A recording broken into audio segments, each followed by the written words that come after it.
Sisters and brothers, ladies and gentlemen, friends, neighbors, comrades, all citizens of the world, wherever you're going, wherever you've been, and wherever you're at, we welcome you to the Live from the Heartland show here on YouTube. New episodes air every Friday at 9 a.m. Central Time with individual interviews posted throughout the following week. I'm your host, Michael James, encouraging you to take the chain from the brain, to get back in the people's game, because it's time to move from the lower level to the higher, from the shallower to the deeper, from the one-sided to the many, and from the abstract to the concrete.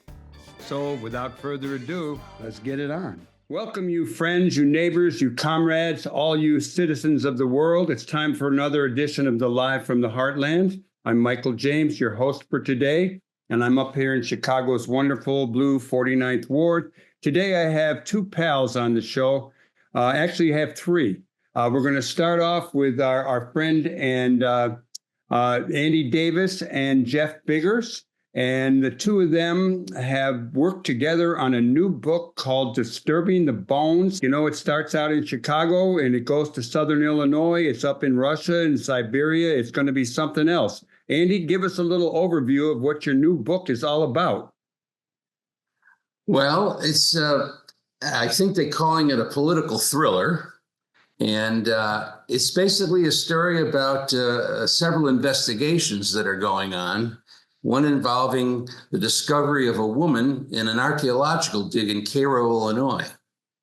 And a young archaeologist is finding the remains of something that doesn't belong in this incredible find, which is 26 layers going back 13,000 years. And she winds up discovering that this woman, as she takes the remains to the FBI in Chicago, it turns out to be a reporter who was down in Cairo, Illinois, infamous Cairo, Illinois, where Jeff knows the area. He's the Southern Illinois part of this team, and it turns out that she was found in a trench, and so it's a story about who killed this person. It turns out she had a 14-year-old son who's a cop in Chicago. This happened in the 70s, and he's now like 60 years old. He's a cop in Chicago. His buddy calls him in from the FBI, says, "They found your mother." After all these years, not knowing whatever happened to his mom. So it's a very emotional story. And it turns out this young archaeologist, her grandfather was in the Klan. And his mother was involved in covering the disturbances in Cairo, racial struggles in Cairo for Ebony magazine. So there's a racial in the heat of the night kind of quality to it there. Jeff, you go on the rest. From there, you just keep peeling back layers, Michael. It's an incredible kind of edge of your seat type thriller, you know, very much in the tradition of Andy Davis movies like The Fugitive and The Package and Under Siege. And think about it. Today is the anniversary that Under Siege came out in 1992. And the New York Times praised that incredible film and said it blends art and action to ask provocative questions about nuclear weapons and what's happening in the world today. And that's exactly what Andy's doing with this new thriller. Well, it's getting some compliments already. A propulsive debut political thriller set in the aftermath of a global nuclear weapons crisis from the acclaimed filmmaker of The Fugitive, Andy Davis. Also, Michael Mann says a knife-edged investigation that morphs into a political thriller about a world on the brink. An ingenious page turner. It's also indigenous because it deals with the Native Americans. Good.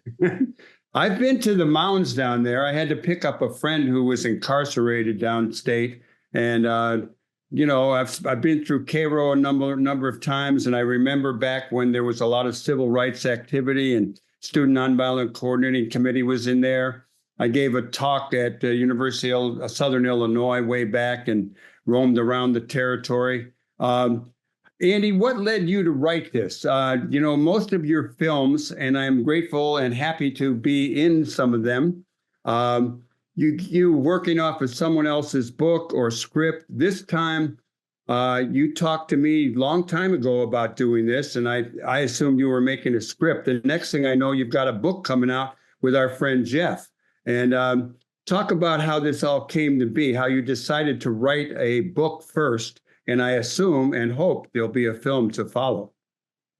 Well, it sort of didn't happen that way. First of all, I had an idea to do this story based upon this archaeological dig years ago. The metaphor being, we will be remembered by our missile silos, our bunkers, when they scrape all the crap away after we blow each other up, right? And so I was working on this idea for a long time, and then I said, okay, I'll write a screenplay. And I experimented a little bit, and I found Jeff. And Michael's responsible in many ways for this book.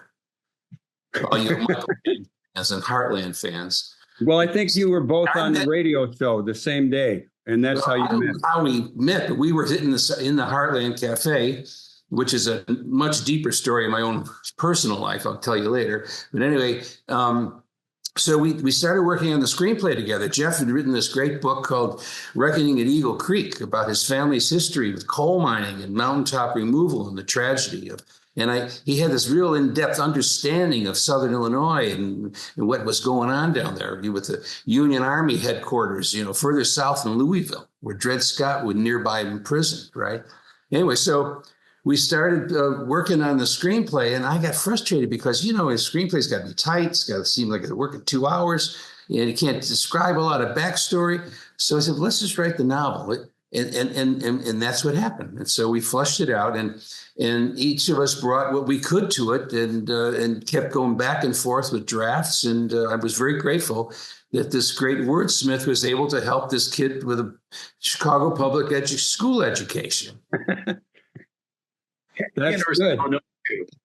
That's good. And Jeff, you were some of the time while you were writing this, you were also writing your latest book in Sardinia, and you were living over there. And I think now you're back in Iowa, and Andy's out there in California. How did you work together on this? I mean, is it all due to the computer, telephone? Did you get together? What was the teamwork like, and the play-by-play, if you will? As we all learned during COVID, we certainly can work online very efficiently, just like we're doing now with Zoom. And so here's Andy in his office in California. I'm in my office in the Midwest, and we're really side by side working on the manuscript, sending it back and forth, each of us taking turns writing on the manuscript, making different edits and changes. And, it's an incredible experience because you have two sets of eyes. You have two editors. You're constantly challenging each other on character development, on context. And what I learned so much— punctuation, words. What I learned from Andy was the sense of pacing. To write a thriller really takes an incredible aptitude for understanding the pacing and the timing. And that's truly what Andy knows. And I think that's what we learned about working on this novel, is having two completely different views thrown into the same room, someone from Chicago, someone from Southern Illinois, and then we come up with this kind of storyline, which we really hope will not only entertain but challenge our readers. What's interesting is that how the characters grew.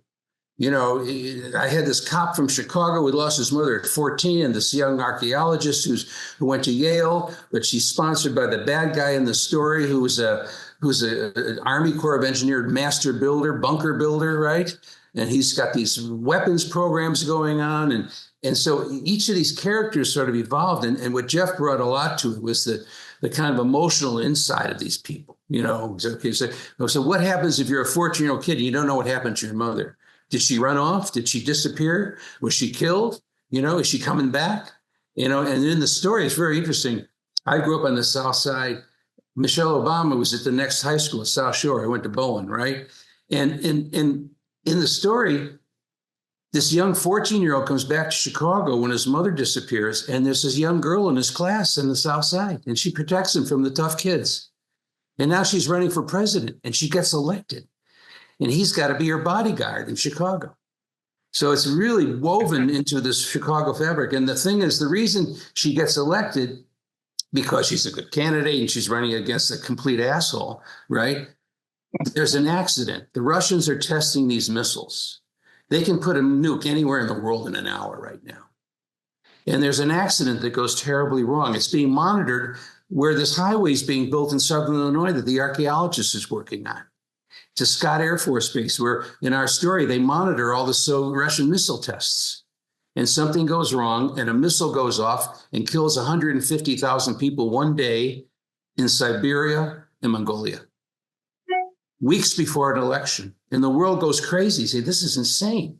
Not only these things can go off accidentally and kill us, so we have to get rid of them. And she says, if I get elected, we're going to have a big peace conference in Chicago where the atom was split in Hyde Park, right? And we're going to, and this general in Southern Illinois says, over my dead bodies on Fox News, he's going, we can't do this. Is capitulation. This is we're giving it all up if we give away our weapons. So that's what the story's about, as it was in the package. So the package was an inspiration from a story point of view that was that story that was created around the arms treaty between Gorbachev and Bush. I was going to ask you about that, because in the package where you gave me a role that's my least favorite, I had to play a Nazi and yell, "Come and get it, you effing commies," and stuff like that. But I think in Stony Island, you were a despicable uncle. So you're very good at those parts. You've had me play bad guys, and once in a while a cop. I'm waiting. And once I was a fisherman. We'll save that for another time. But talk a little bit more about the package and how that influenced this current, Disturbing the Bones. Well, I just thought the concept of, we have this dilemma. There's those people who argue, well, nobody's used these weapons since Hiroshima, and we've got this kind of stalemate going on. And now, with this tension in Ukraine and tensions with China and Russia, these little countries are saying, like Poland and other European countries, we need our own nukes. So it's getting crazier.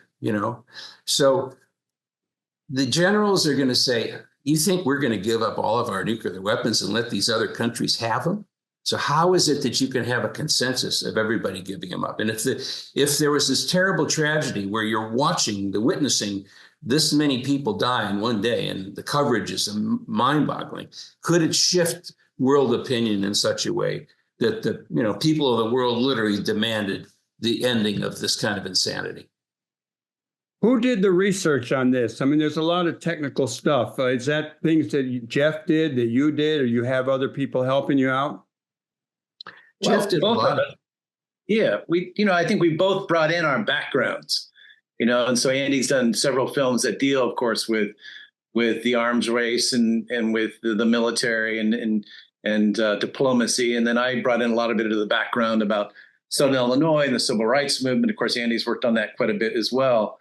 Think about it. 20 years ago, when Holes came out, that was based on Louis Sachar's great novel. But Andy put a twist on that movie that was amazing. And once again, the New York Times talked about how that movie was not just for kids, but it was an allegory about greed and racism and a lot of the social division that we see today.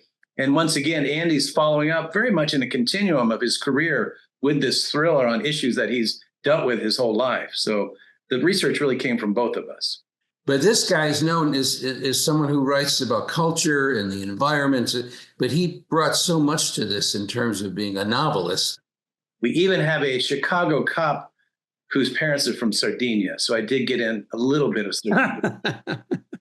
Well, the last time you were on this show was talking about that book in Sardinia, and people can get that at youtube.com/Heartland Media and then punch in your name. But I would like to ask you both, to start with Andy, who influenced you? One of the things that I know about you is that you have progressive parents. You lived next door to the Heartland Cafe, and when you were a little kid, you were waiting for your dad to come home from the Second World War, and you asked everyone who got off the L, "Are you my dad?" No, that was my sister. That was your sister did that? I was created when he got home. Okay, good. But I know we're bookend war babies, But anyway, that's very interesting because the Heartland Cafe was literally steps away from the entrance to our apartment complex. 1411 West Lund, I think you were. 1422. 22. And it was a one-bedroom apartment that my parents had a pull-out couch in. And my mother lived there because her father lived in the next building, and her mother. So my dad was gone during the war, and my sister lived with my mother there in Rogers Park. And on the corner where the Heartland Cafe was the bakery. So Right. so I literally was fed bread from the corner from the Heartland. And then 2 doors down was a fish store, a fish, what do you call it? Fish seller, who had dirty fingernails and scales all over. But if you went in there, he would give you a cough drop for free. A guy came in one time who had delivered groceries from that corner store and told me how there were Jews and Catholic kids, and we worked together and we got 10 cents a delivery. He came in the restaurant, looked around, had some food, and I was hoping he'd come back, but he was already old. But yeah. Anyway, so let me ask you a little bit more about your dad. And this is partly my cousin Adam, who you know, who also comes up on the show doing sports. He was curious about your dad's influence on you, and I'm kind of interested in both your mom and dad. I know they were both progressives. Your mom was a school teacher. Your dad was an actor. When he passed away, we had a great memorial for him at the Heartland. But maybe how you and your love for Chicago got influenced. Well, my parents met as young actors in the Chicago Repertory Group. And a key figure for both Jeff and I, Studs Terkel, started this group. And so they were young people with Studs, and Studs cast my dad Nate in some theater. And they were anti-fascists. They were, lefties who were performing on picket lines and doing all kinds of progressive theater. And then, years later, Studs recommended me to Haskell Wexler, who became my mentor in the film business. So there's a triangle there between, and my parents used to do theater and skits with their friends. I grew up watching the Weavers, and Pete Seeger and all the anti-war stuff. There were friends who were harassed by the FBI. There was a lot of that going on. So I grew up in, I went to Selma after the march to walk on Montgomery, and then I was doing voter registration. So we were raised to be progressive activists. I mean, I didn't reject my parents' politics, put it that way. Okay? That's good. Yeah, and so anyway, you were the one of the icons of the left-wing movement in Chicago in the 60s. When I got out in 68, you were, the guy to know if you're going to be involved in causing trouble. Well, I remember I got the word I was at the Y. Someone said, this guy, Andy Davis, is looking for you. And then I remember when we met, and I had to tell him that I wasn't a hillbilly from uptown with left-wing politics. My dad actually produced Broadway plays. You said, oh, that's okay.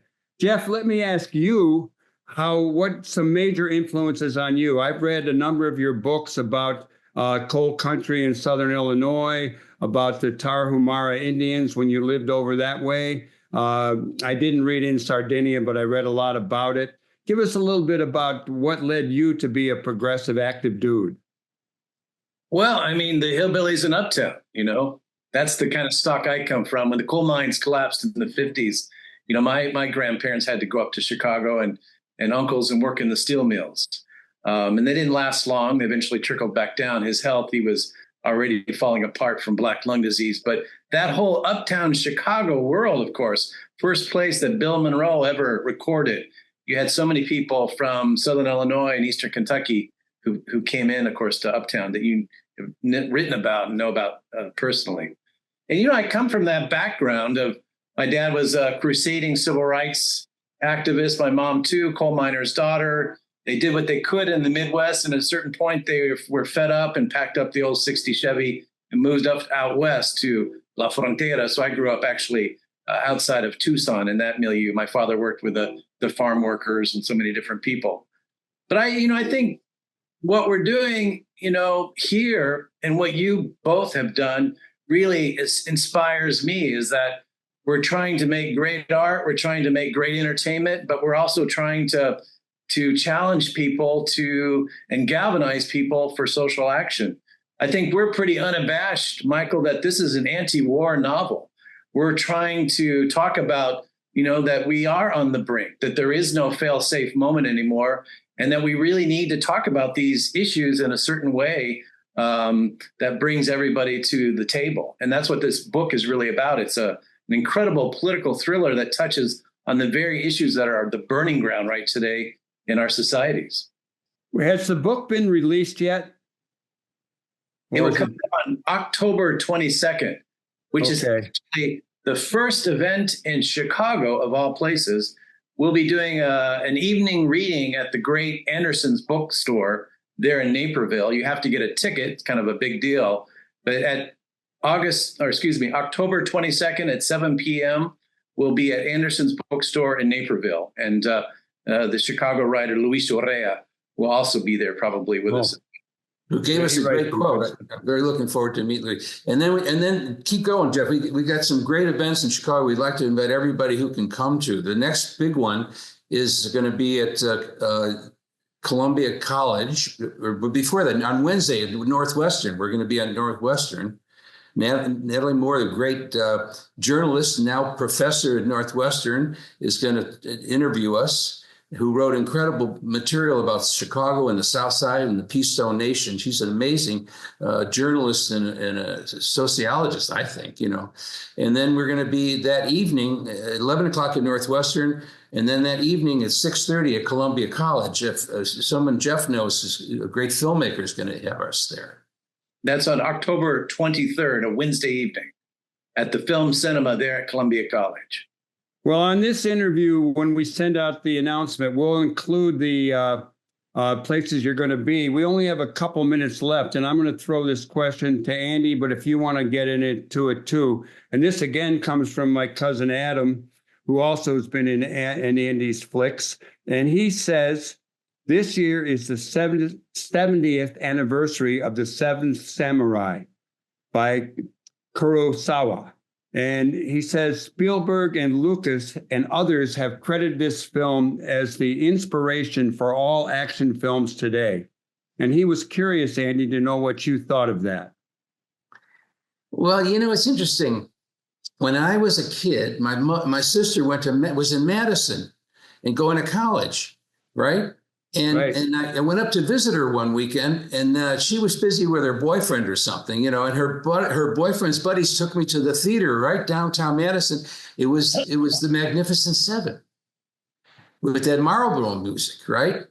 And John Alonzo, who was an actor in it, later became a cameraman who recommended me to do a movie called Lepke as a DP, as a director of photography. So the Magnificent Seven is what I can relate to. Bum, bum, ba, bum, bum, ba, bum, ba, bum. That's what got me into movies. I love that movie. That was good. Well, do either of you want to share with the masses who are listening to this what your next project is? Writing adapting the novel into a screenplay. How long will that take, Andy? With AI and some sleight of hand, probably about 4 years. Okay. I hope you still have a part for a really old guy then. Yeah. And how Michael, about you, thank Jeff? you so much. Great help. Thank the whole team. Right. Thank you, Michael. We have a great evil role for you to play. So. And the package, which Michael is in, is playing Saturday at 11 in the morning at the Chicago Historical Museum. The package, we're going to talk about the relationship between that movie and the novel, Disturbing the Bones. Yeah, everybody come see me play a Nazi. Oh, God. Okay, brothers, I really love both of you, and it's great to see you so early in the morning, both in California and Iowa, and I'm in Illinois. Everybody else, stay tuned. We're going to be right back after a short musical break and station ID. And Don Rose is going to talk to us about politics, where we're at with only a few days to go.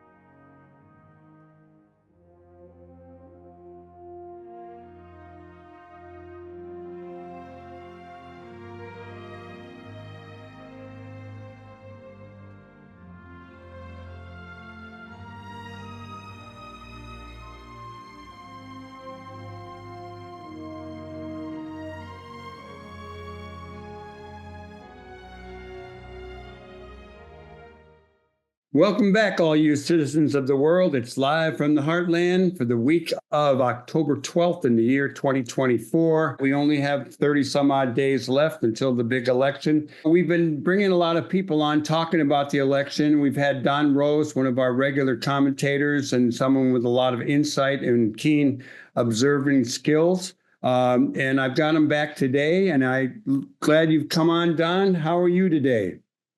Pretty good. Really good. I was feeling particularly good reading the front page of the New York Times, where their poll, which lagged some other polls in this point, finally sees Harris pulling ahead, still within the margin of error, but by 3 points, which is something that other polls have showed. Some have showed more. But the Times very respected poll of, well more than 3,000, I think it's 3,800 people, finally shows her pulling ahead, and very importantly, pulling ahead, showing her as an agent of change, which is a positive item in elections generally, and certainly in this one. Up to now, Trump had been looked upon as the agent of change, and she keeps pulling up, which suggests that people are getting to know her and viewing her more positively. So this, I as I think I've said before here, I don't take full stock in any single poll or any couple of polls, but rather look for the direction. And this is a significant shift in direction in one highly respected poll. So it's a cause. It's a cause for if not elation, at least pushing us in the right direction. As you say, Harris is up 3 points over the other guy, and that's a good thing. Let me ask you about, it'd be great to have the presidency, but it would be also great if we had the House and the Senate.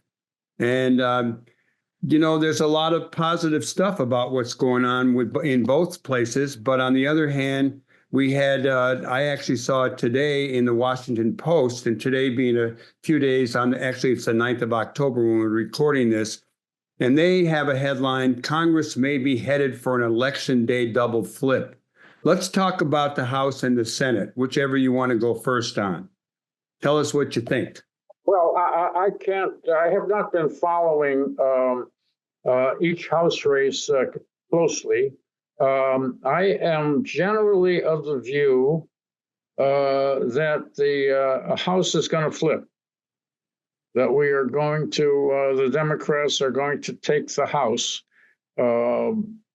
I can't say it's inevitable, but certainly if the leadership, the presidency goes in our direction, I think it's almost a certainty that it'll take the House with it. Although there are little pockets of places that we may not be thinking about. And as you know, the old saying, all politics is local. So there can be many House seats that may give us a surprise. But so I can't give you the count the way many House followers have. I have followed the Senate more closely. And I am cautiously optimistic about holding the Senate. I know this is a tough call, but I think that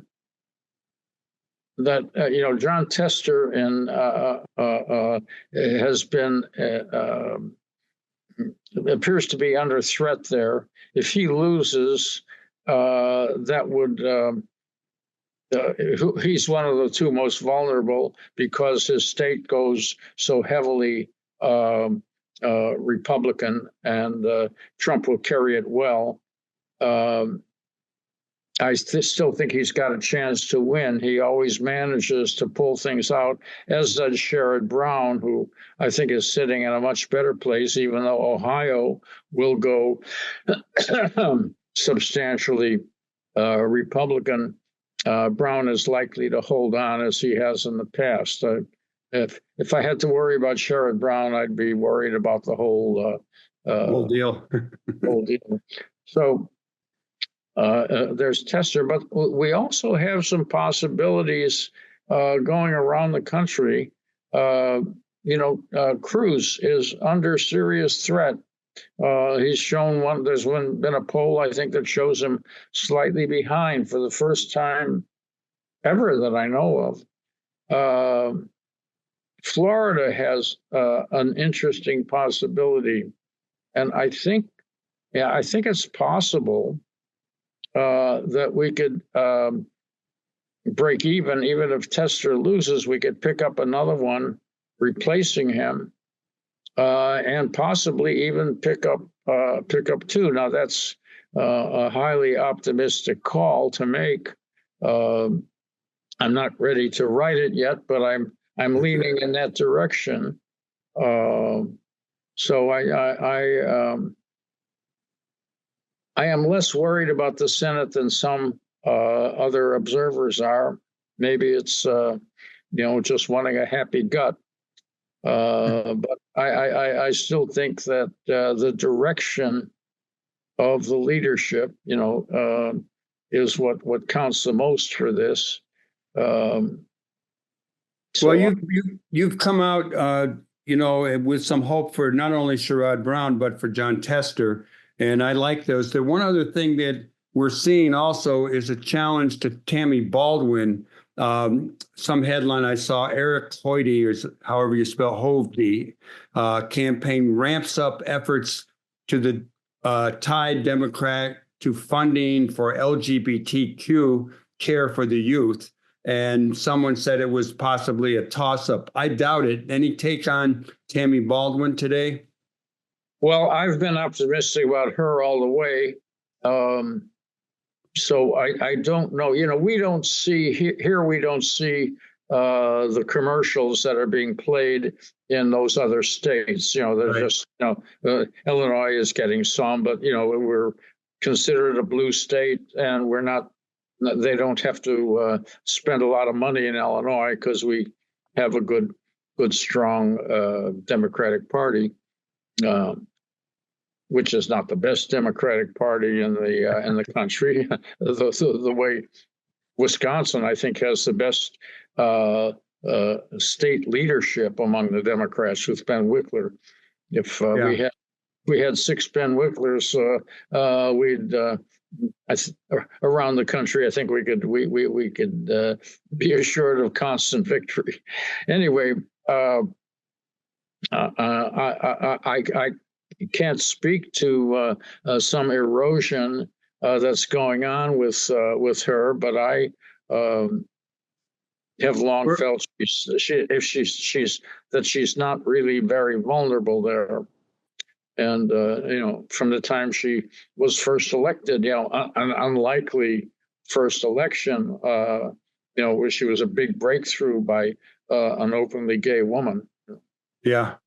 Well, let's jump around a little bit. And you'd already talked about Ted Cruz, who, hid in a closet during the January 6th invasion by the right wing. And he later took off during terrible weather to join and enjoy himself in warmer climes. And he is really being challenged by Representative Colin Allred, who was a pro football player, a lawyer. He became a congressman, which he is now. And I know Beto O'Rourke, who has been a guest on this show, who just barely lost to Cruz last time, has been full tilt working for him. And the other one that's interesting, there's 2 more that I'm going to bring up. We got Rick Scott in Florida, is really a terrible guy, and he is being challenged by Democratic Rep. Debbie Mucarsel. That's Mucarsel, Mucarsel, SEL-Powell. And then we got a kind of a long shot now. We have an independent labor candidate, union leader in Nebraska, challenging Senator Deb Fischer. And doing well. Yeah. So those three, those are some good shots. All three of them, I imagine. Yeah, and as I say, I think any one of them would be the compensation for losing Tester if we lose Tester, and would be the eliminate the need for a vice president's vote if we picked up an extra vote or two there. So I'm as cautiously optimistic about the Senate as I am right now about the presidency. As I say, cautiously, or perhaps I might say nervously optimistic. Now, what does concern me, which I wrote about this week, is that however well some of these campaigns are doing, external forces out of our control represent a potential danger. And I think particularly of the Middle East situation. Yeah. The one piece of bad news that came in the last week or so is that in at least one poll, we've fallen behind in Michigan, and that seems to be due to the pro-Palestinian voters and the Arab population there, Middle Eastern population, Islamic population, whatever you want to call it, not wanting to vote for Harris, which is understandable in one way because they feel they've been pretty well ignored by the White House. Yet, on the other hand, it's even more suicidal for them to want to see Trump in. And if there's this contradiction there. Now, well, who went up there the other day was Jill Stein, and, who could play a spoiler role. We have our friend Paul Draus, who teaches at the University of Michigan, Dearborn. He's been on the show. He's coming on in another week or so, well, 2 weeks, I think, to talk about Dearborn, where he lives and is observant. But it really, I've said earlier on this show that I really doubt that the Palestinians and the Arab community are pretty smart politically in a lot of ways, and a little bit surprised that they would talk about not supporting Biden. But that raises the whole question for all of us about having to move to the center, kind of, and we're supporting these policies and these candidates that really fly in the face of some of the things we believe and think ought to be on the table. And I was going to ask you about that. Here we are rooting for Harris, and I clearly vote for the Democrats over Republicans, and it gives you, with Democrats in power, it gives us time to maneuver, to work with people, to bring pressure from the streets, et cetera. If the Republicans are in, it's a whole different story. I'm starting to ramble, but you know where I'm going. Yeah. Well, it's, Biden turned out to be a far more progressive president than he was a candidate. But he didn't get credit yet on it. It hasn't helped him. Part of that is he's always been a bad communicator. And, he's really been, when we look at it, a bad candidate. He was rejected, in effect, 3 times in a row in his runs for the presidency. And it took a lot of manipulation by the entire party to make him the presidential candidate in 2020 because they were so desperate to stop Bernie. Well, that's an old story. So Biden, the communicator, beyond a certain kind of base that likes some of this cornball stories that he tells, is been kind of an iffy communicator. Nobody ever got excited about him. People are excited about Kamala, interestingly enough. Or they talk about a real flip in public approval. So I'm going in that direction. But now she has had a couple of opportunities to help the situation, and she has not yet taken them. The other day, she was asked how she would differentiate herself from anything that Biden did. She had the opportunity to say something a little stronger about Netanyahu, which I don't think would have lost her any votes on the other side. And she in effect says, no, I sort of go along with everything. Now, that was a rare political mistake, I believe.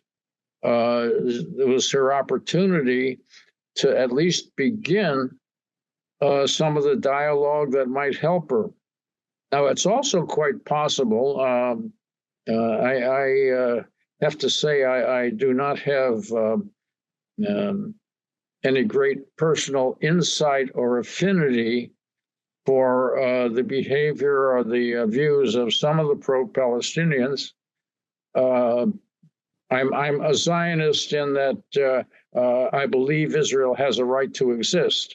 I'm a sharp critic of Israel, as you've seen through the years, and certainly of its present leadership, and think some changes have to be made. Nonetheless, I'm continue to be baffled by this near suicidal behavior or threats.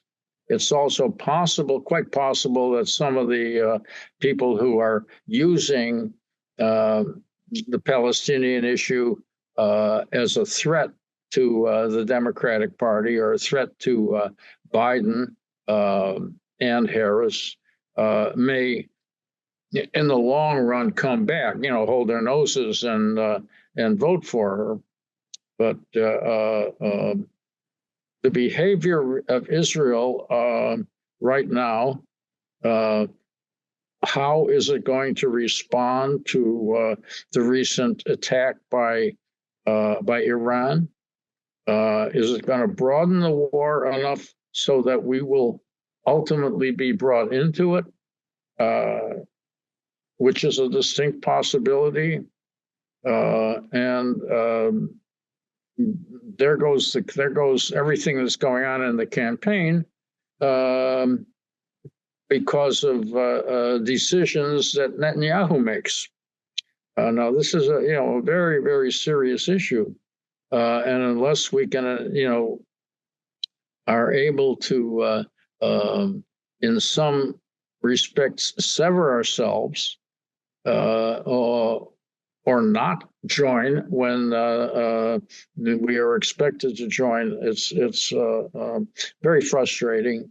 So saying no matter how well we're campaigning, what positions we might wind up taking, the direction of the polling and so on, and then Netanyahu decides that he needs to broaden the war in order to stay in office. He's getting a little more popularity now with the success thus far of his war against Hezbollah. Well, we know, I'm going to jump in. We know that Trump has been talking to Netanyahu. And here's a couple of things that I had down for talking points. House Republicans assail university head for negotiated end to Gaza protests. It's an older article, but it was about Northwestern president being a lightning rod for Republican-led committee hearings.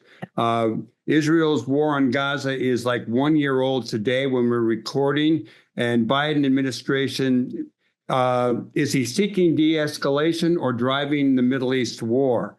As Washington calls for a regional ceasefire, it continues to provide political and military support for Israel. In today's New Washington Post, in an article by a guy named Perry Backham, I think, it says, "Don't believe the Netanyahu bashing. The U.S. basically agrees with him."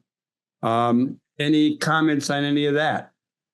Well, there is some veracity to that. Consider the fact that Biden has ordered, I think it's 1,000, a substantial number of new troops to go down there, along with the materiel, suggesting that they are about to join or want to be ready to join at a moment's notice. Now, this is kind of scary. We haven't seen yet from either Harris or Biden any suggestion of a significant break with Netanyahu. So now, we get reports that behind the scenes, Biden cusses him out and hates the position he's being put into. But on the public end of it, as somebody wrote recently, Netanyahu's been running rings around Biden, making him look irrelevant and weak. Now that can lapse over into Harris, because we're not sure how much these recent events, the anniversary of the attack by Hamas, on the 7th earlier this week, 1-year anniversary. We don't know how those have played into this recent polling, which we find a positive thing, and how where the American public is. And somebody wrote today that the American public, only 40% of the American public supports the Palestinian position in one way or another. That's climbing, clearly, I think. Yeah. I had a conversation last Friday. I was at David Orr's 80th birthday party. And for those who don't know, David Orr was the Cook County clerk for many years. He was the mayor after Hal Washington died. And I talked to Jan Schakowsky, my congresswoman, and a very progressive woman who used to be pretty pro-Israel. And then at some point, even with Palestinian demonstrators coming on the scene wherever she was, she's very good in talking to them. And she's going to come on the show soon. But what we talked about was the danger of this situation for the future in Gaza, in the Middle East, and, the West Bank, through, the Palestinian world. You've got people who for the next 2, 3, 4 generations are going to be PO'd about this and in conflict with Israel unless something drastically happens. Here in our own situation, we root for the broad umbrella Democrats in a time of elections, but there's an awful lot of young people who are not going to really want to be with us because they're more pro-Palestine. And I think that, this has real implications, not only on a world level, but also in our domestic politics and people's choice of political party. Well, that's very true. And as I say, earlier, the potential defections in Michigan, which is a very necessary state for us, are very concerning. And it's over that issue. And we know that the mistakes that are being made in Gaza with Hamas are just, we're not anywhere near defeating the concept of Hamas. They used to, our side used to say you can kill the revolutionary, but you can't kill the revolution. You can't kill our behavior, not our behavior there, but Israel's behavior in Gaza is creating a situation, as you mentioned, of new generations of if it's not going to be Hamas, it'll still be the belief in Hamas that Israel must be defeated. We're running out of time. I want to thank you for coming on, and whether we have you back on before the election again or shortly after, we'll see you soon. And thank you very much. I want to thank everyone else for tuning into the show. I want to also point out two in memoriams. Luis Tiant, a Cuban-born right-hander, one of baseball's most entertaining pitchers. He passed away at 83. And our own 49th Ward, Helen Carlock, longtime activist in IVI, Independent Voters of Illinois chapter here in the 49th Ward and very active in politics, recently passed away. She did great work. Everybody else, stay tuned. We'll be back next week. Thank you, Tom Clark, Katie Hogan, Hal James, and Lynn Orman for making the show possible. And for Don Rose, for Jeff Biggers, for Andy Davis, for Hal James, for Michael James, all of us together do good in the world, because the world needs all the good we do, and together we can make some big changes. See you next week. Adios.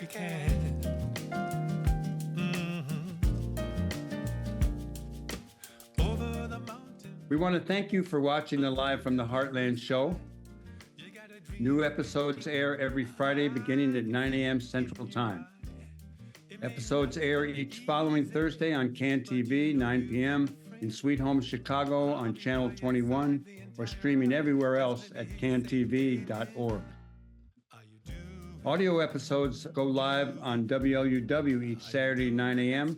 on the left end of your dial at 88.7 FM, or streaming everywhere worldwide at WLUW.org.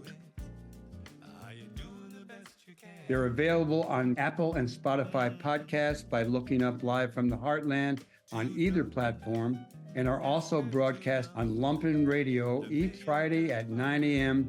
on 105.5 FM and streaming at lumpenradio.com. I'm Michael James, and I'm glad to have been your host.